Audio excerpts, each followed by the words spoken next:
తెలంగాణ రాష్ట్ర వ్యాప్తంగా Jubilee hills నియోజకవర్గం గురించే చర్చ. ఎవరు గెలుస్తారు,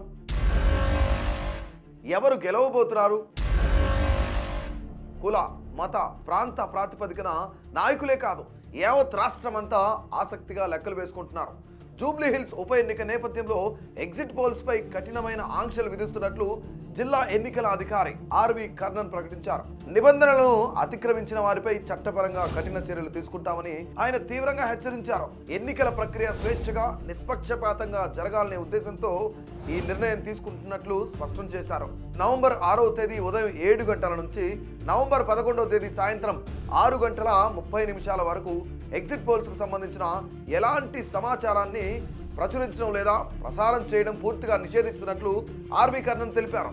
న్యూస్ ఛానళ్లు, వార్తాపత్రికలు, రేడియోలతో పాటు సోషల్ మీడియా, డిజిటల్ వేదికలకు కూడా ఈ నిబంధన వర్తిస్తుందని ఆయన స్పష్టం చేశారు. ఎన్నికల ఫలితాలను ప్రభావితం చేసే సర్వేలు, విశ్లేషణలు, అభిప్రాయ సేకరణ ఫలితాలను ఈ సమయాల్లో వెల్లడించకూడదని ఆదేశించారు.